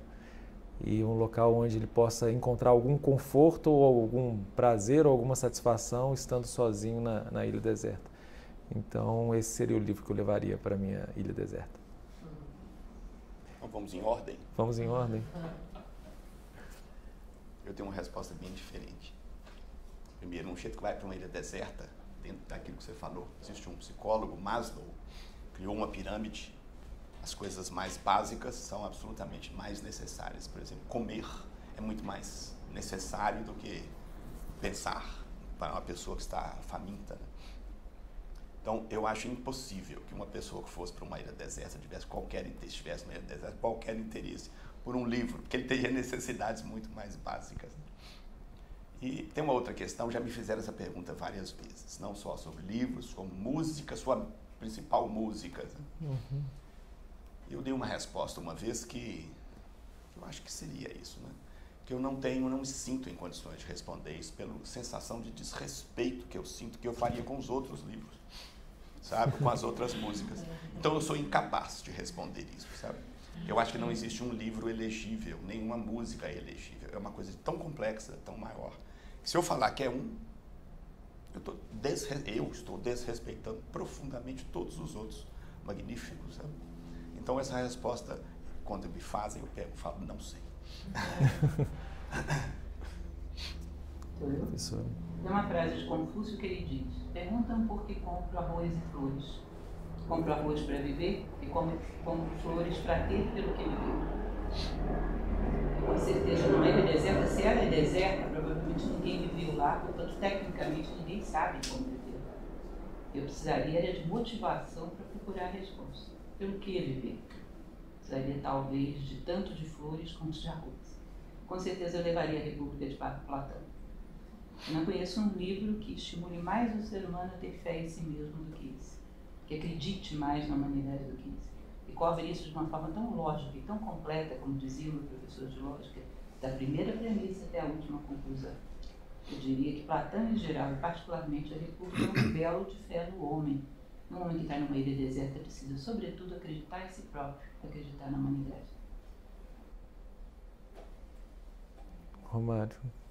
Bom, Não tem Netflix na ilha, tá? Não tem Netflix, é o livro. Ah, ok.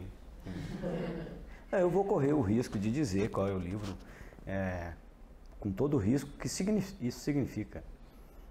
E escolher um não significa que eu estou abrindo mão dos outros de maneira negativa. Eu tenho que escolher, então isso não tem dúvida, eu vou escolher. E eu seguramente eu levaria comigo Assim Falou Zaratustra, do Nietzsche. De fato, um texto de tudo que eu li na filosofia e na psicanálise e na psicologia até hoje, nada se compara a esse texto dele, do tanto que ele te potencializa a pensar na radicalidade que é a experiência humana, provavelmente. Com toda a identificação, evidentemente, que eu tenho com a filosofia dele, isola a parte passional, mas é um texto, como ele mesmo diz, é um diamante. Então é bom você pegar com calma, senão ele vai te cortar. Mesmo pegando com calma, ele te corta. Esse é o livro que eu levaria. E uma coisa de primeiros socorros, já que ele vai se proteger. Um kit. Seria indicado levar alguma coisa, né, de primeiros socorros. Luiz Sérgio, você vai fazer a última pergunta. Tá certo. Só o microfone. Obrigado pelo convite, Marconi, e todos por estar aqui. Uma pergunta que seria mais, talvez, vertida para a professora Lucilena, que ela mais gosta de Platão, né? Eu tenho dúvidas. Não, eu estou falando para Platão com uma prefiguração de uma ideia, que seja a caverna, por exemplo, tão famosa, né?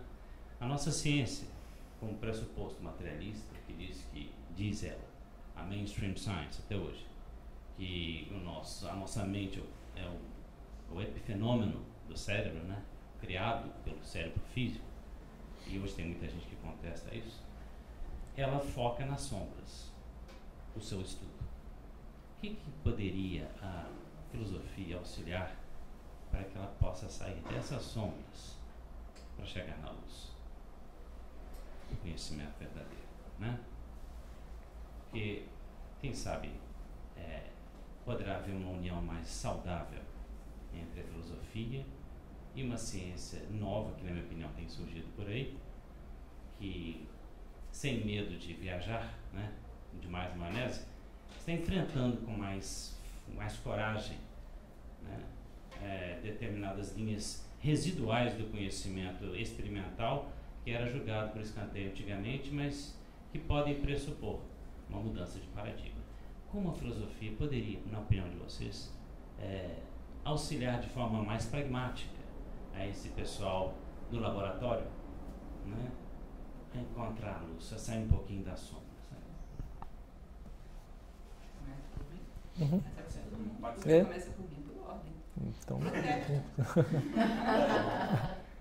Então pode começar por mim, e eu não vou saber responder mesmo.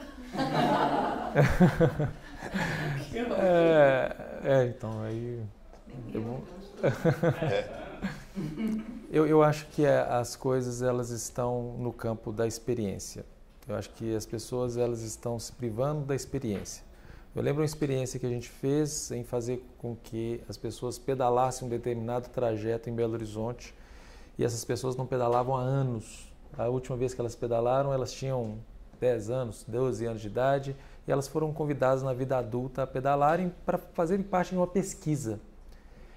E elas aceitaram esse convite, eu ia do lado delas e a gente pedalava junto, e a gente fazia algumas perguntas enquanto elas pedalavam, e elas estavam experimentando algo que elas já conheciam, né? Afinal, a gente vai convidar alguém para andar de bicicleta, o pressuposto é que ela saiba andar de bicicleta. Ela achava que tinha esquecido, mas na verdade ela sabia andar de bicicleta. Ela só não andava de bicicleta. E quando ela experimentou andar de bicicleta de novo, o mundo ficou azul. ela voltou a ser criança, ela voltou a sentir a emoção que ela tinha quando ela tinha 10, 12, 14 anos, quando ela parou de andar de bicicleta. Então, eu acho que essa resposta, Luiz, na minha opinião, ela está no campo da experiência. Nós somos pessoas que esquecemos para o que viemos e nós precisamos ser relembrados. E nesse momento, né, de esquecimento generalizado, quase que coletivo, nós precisamos de fazer com que as pessoas sejam estimuladas a pensar e a colocar esse pensamento virtuoso na prática. E essas pessoas terminavam essa experiência comigo, e a gente perguntava, você acha que você andou quantos quilômetros? Ela falava assim, acho que uns 2. Ela tinha andado 5 e achava que tinha andado 2. Ou seja, a experiência foi tão prazerosa para ela que ela falou, não é possível que eu andei 5 quilômetros. Não, você andou 5 quilômetros, daria para você ir para sua casa de bicicleta e largar o seu carro em casa. Ela falou, eu moro a 4 quilômetros, realmente dava. Ou seja, a experiência faz com que a gente redescubra, relembre para que nós estamos aqui, encarnados nessa vida, né, cheio de abafadores. Essa é a minha pseudo-resposta. Não é uma boa resposta, mas completa, mas que ajuda os outros a terem mais tempo para pensarem. Professor. Você vê que nesse aspecto eu estou na pior, que eu fui o segundo. Essa é a famosa pergunta desgraçada que você fez. Eu vou te responder com um texto aqui, que eu achei aqui no celular, que eu remoto, que é de um dos nossos grandes economistas aqui, que é o Gianetti, Eduardo Gianetti. Mineiro. Visto de fora, a olho nu, o que é o cérebro dos homens? Uma pelota enrugada e viscosa, 1,5 kg de miolos cinzentos, feixes de pixels numa tela de alta definição.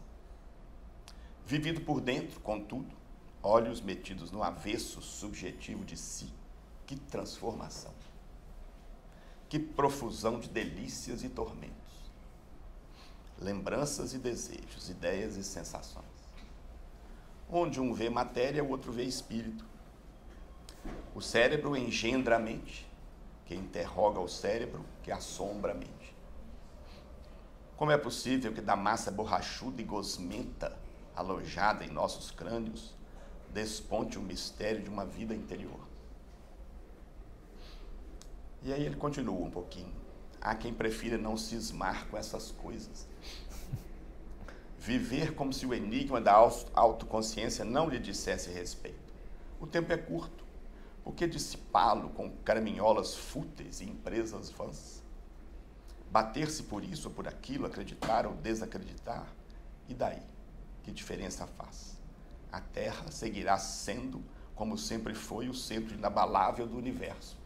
Diga a ciência o que for, e os homens seguirão aferrados às suas órbitas de fome e vaidade. Proveito e taras, como se as galáxias e os olhos da criação é que girassem a seu redor. Isso é um texto dele que eu admiro muito, no livro que chama Felicidade. E que vocês não combinaram antes e você já estava com ele já pronto para responder essa. Isso aqui são as vantagens do celular. Exatamente. A gente, Luiz Sérgio, depois desde o meu conta. Ele vem armado. Já bem armado, já soltou. Eu faço uma coletânea de frases, que atualmente tem 100 páginas. Mas aí eu usei aqui o negócio de achar o Gianetti aqui, achei. Ficou uma resposta chique, você viu? Romário, eu vou pedir para você ser o próximo para a professora finalizar a nossa... Em 1994, eu passei três dias dentro de uma caverna com 20 alunos. Desconheço um professor no planeta que fez isso. Para colocar, e a ideia é eles criarem uma experiência com capacidade para interpretar o que o Platão estava escrevendo. Depois de 3 dias, estava extremamente agradável viver dentro da caverna. Não sei se vocês viveram essa experiência já. Não tem luz, você tem que criar a própria luz. E a coisa que mantém você ali, por incrível que pareça, são os outros que estão com você. Porque sozinho ficaria insuportável ficar ali, né? Com todo respeito, professora, em relação ao Platão, eu sou muito crítico à filosofia de Platão, em função de uma idealização que ele constrói na minha interpretação da filosofia dele, impossível ao humano, impossível, é só um ideal a ser perseguido, propriamente. Como falei para vocês, eu estou muito mais próximo da filosofia proposta por Aristóteles, mas nós vamos fazer essa experiência. Esses alunos hoje devem estar na casa aí dos 35, 40 anos. Até hoje eu recebo e-mail deles do mundo todo espalhado dessa experiência e o tanto que Platão passou a fazer sentido na vida deles, por causa de uma experiência que eles fizeram, e aí eles puderam ser de fato capazes de pensar sobre o tal do mito da caverna. É só uma experiência, isso não quer dizer que é isso que o Platão está dizendo, mas eu quero corroborar com a sua fala, Marconi, de que se a gente não constrói experiência a partir do que a gente está interpretando, no mínimo você está perdendo tempo enrolando as pessoas com um monte de blá blá blá. Isso tem que levar o humano a ser capaz de gerar ações com sentido reflexivo propriamente, né? Uma outra questão que eu queria trazer para vocês, que é uma pergunta que, veja, o conhecimento filosófico ele é muito diferente do conhecimento científico. Nós temos alguns modelos de pensamento estruturado na humanidade, como o poético, o religioso, o mitológico, senso comum, científico e filosófico. Basicamente, são esses os modelos que a gente tem de conhecimento estruturado. Mas eu te pergunto, por que a nossa ciência ela constrói vacina para dengue e não cuida do sistema de esgoto das cidades? Então, quando a gente olha esse lugar escuro desse não saber, a gente tem que se perguntar para que saber e para quem esse saber. Claro que interessa muito mais desenvolver vacina contra a dengue do que propriamente cuidar do nosso sistema de esgoto. Nós vivemos num país que nunca teve um plano de saneamento básico, por exemplo. Então, se a gente olha isso na perspectiva filosófica, voltando aqui para a nossa sardinha, a filosofia tem que ser capaz de nos colocar críticos em relação a isso e aí sim trazer isso à luz. Embora, vou repetir de novo o Nietzsche, a verdade seja insuportável. Então a gente tem que contar histórias, tá? Homeopaticamente a gente dando conta disso, né? Então, eu quero trazer essas uma reflexão e outra uma experiência que eu vivi, trazendo para você essa ideia de que existe muita potência no conhecimento filosófico para de fato nos colocar em estado de entendimento, né? Que talvez seja essa luz idealizada por Platão. Tá? É isso que por hora me faz pensar. Bom, eu vou falar sobre duas coisas, chocolate e Platão. Para mim as duas são muito boas, para falar a verdade. O chocolate, você sabe que foi da América pré-colombiana, levado pelos espanhóis para a Europa, ninguém tinha provado aquilo, o preconceito era enorme. Era daquele pessoal, aqueles índios de lá, deve ser horrível. Até que um dia os belgas, malditos belgas, eu gosto muito deles, menos por isso, misturaram leite e açúcar nesse negócio e foi esse desastre que vitimiza pessoas até hoje, das quais eu sou uma das principais vítimas. Ou seja, ninguém sabia o sabor do chocolate, portanto não podia avaliar se ele era bom ou não. Ninguém avalia o valor das coisas antes de vivê-lo em plenitude. Assim é com a luz. Platão, nas palavras dele mesmo, ele diz que a luz do sol fora da caverna é a ideia do bem. Essa é a explicação dele mesmo. E o que é ver as coisas iluminadas pela ideia do bem? Que ele fala claramente. O homem só se torna sábio quando vê as coisas iluminadas pela ideia do bem. Imaginem vocês que todos nós temos uma lanterna, Rayovac, que ilumina as coisas. Lanternazinha de baixa potência. Ela não ilumina a plenitude das coisas que existem à nossa volta.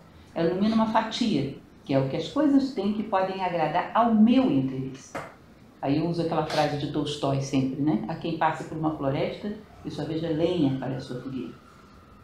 Imagine, quando a gente olha para as coisas e ilumina apenas aquilo que as coisas têm que podem vir ao nosso interesse, é evidente que as coisas se fecham e não mostram o seu coração. Experimente você mesmo isso. Você se abriria e mostraria o seu coração para alguém que pode usar a sua informação para o seu próprio interesse, que não quer nada senão pegar aquilo que pode lhe servir? Existe inclusive uma experiência que roda pela internet, que recentemente eu falei com uma pessoa falando, não, isso é verdade, isso aconteceu. Que era de um professor que tira licença sabática na universidade e se emprega por algum tempo curto no serviço de limpeza urbana que trabalhava naquela universidade. Sim, na Universidade de São Paulo. Eu conheço a pessoa, inclusive, pessoalmente. Que maravilha, gostaria de conhecer, porque eu achei a experiência muito interessante. Ele disse, olha, o nome do texto é Invisibilidade Pública. As pessoas não me viam, sabe por quê? Porque não olham para o rosto de Gary. Gary não atende às suas necessidades em nada. Portanto, eu era invisível. As pessoas que trabalhavam comigo ali, não se olha para Gary. Gary é porta, Gary é mesa. Você só olha para as coisas iluminadas pela luz do teu interesse. E, portanto, como Gary não te interessa, você não vê. O que é iluminar as coisas não pela lanterna Rayovac dos seus interesses, mas pela ideia do bem? Concluindo o que eu estava falando, você vai se abrir diante de alguém, você só se abre com alguém que não queira outra coisa que não o teu bem. Aí você abre o seu coração e diz o que tem que dizer. Se nós sabemos isso, a natureza provavelmente deve saber muito mais do que nós. Porque não é causa, é cosmos. Então, a natureza se abre diante daquele que não quer outra coisa que não o seu bem. Aquele ser humano que é capaz de olhar para as coisas pensando como eu posso beneficiar essas coisas e não tirar delas para mim. É o limiar do amor humano. Quando eu paro de olhar para as coisas e penso, como eu posso me servir disso? Para que isso me serve? Quando você passa esse umbral, você para a olhar para as coisas e pergunta, como eu posso servir a isso? Quando você contempla as coisas assim, querendo interferir no destino das coisas, no sentido de conduzi-lo para o seu bem, sem querer tirar nada para si, as coisas abrem o seu coração e se mostram. E aquele que vê o coração de todas as coisas, eu sabe. Isso é ver as coisas iluminadas pela ideia do bem. Para que o homem experimentasse isso, que nem experimentou o chocolate e disse que era bom, ele que vencer uma das maiores amarras, segundo o Tibete, a maior amarra, que é a heresia da separatividade, o egoísmo. Passar a olhar as coisas não tendo como centro a sua pequena personalidade ou os seus interesses, mas tendo como centro o Dharma, a lei do universo, querendo servir a isso. Colocar-se a serviço de algo maior. Isso seria a luz. A luz seria de uma sabedoria que não está presa aos meus interesses pessoais, mas que é capaz de servir ao todo. Ou seja, romper esse limite do amor humano. Trabalhar pela unidade. Nós percebemos, por exemplo, a própria ideia de beleza num sentido de harmonia por oposição para gerar unidade. Um belo quadro que você percebe, ele é a soma de várias cores totalmente diferentes. Uma bela melodia, soma de notas totalmente diferentes, que se harmonizam e ninguém pensa numa sinfonia de Beethoven como muitas notas, mas como uma sinfonia. Cada um sendo profundamente aquilo que é, mas não pensando apenas em si, mas no todo. Né? Isso é ver as coisas iluminadas pela ideia do bem. E quem vê assim, as coisas mostram o seu coração. Agora, isso é um hábito a ser criado, um esgotamento de uma experiência. Nós vivemos numa sociedade onde se alimenta diariamente o egoísmo. Nós não somos educados para vencer junto, mas para vencer sobre. Nossa vitória só tem sentido sobre o fracasso dos demais. Esse tipo de elemento fundamental, que para mim é a essência do conhecimento, conhecer o que é verdadeiramente o homem e qual o seu potencial de soma para a harmonia da humanidade, da natureza, isso é fundamental como elemento de crescimento para que se conheça a luz e se opte por ela. Então, a ideia do bem, servir a isso. E eu gostaria de fechar, aliás, é até uma homenagem para você, Marconi, terminar com um poema de Khalil Gibran, que talvez alguns conheçam, que é O Louco. Conhece? O Louco começa da seguinte maneira. Um belo dia despertei e descobri que as minhas 7 máscaras, que eu armazenei ao longo de 7 vidas, haviam sido roubadas. E saí gritando pelas ruas da cidade. Ladrão! Ladrão! Maldito ladrão!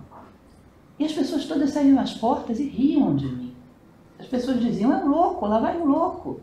E eu continuei pelas ruas, ladrão, ladrão, maldito ladrão que roubou minhas máscaras.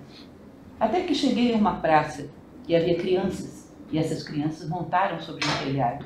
E lá do alto começaram a rir e me apontar e gritar, o louco, olha lá, é um louco. E eu levantei os olhos para olhar para aquelas crianças. E ao levantar os olhos, eu bati com o sol. Meus olhos contemplaram o sol, e a luz do sol banhou o meu rosto. Era a primeira vez que a luz do sol banhava o meu rosto. E eu me apaixonei pela luz do sol. E saí pelas ruas gritando: benditos, benditos ladrões que roubaram as minhas 7 maçãs. Esse é o louco de Gibran.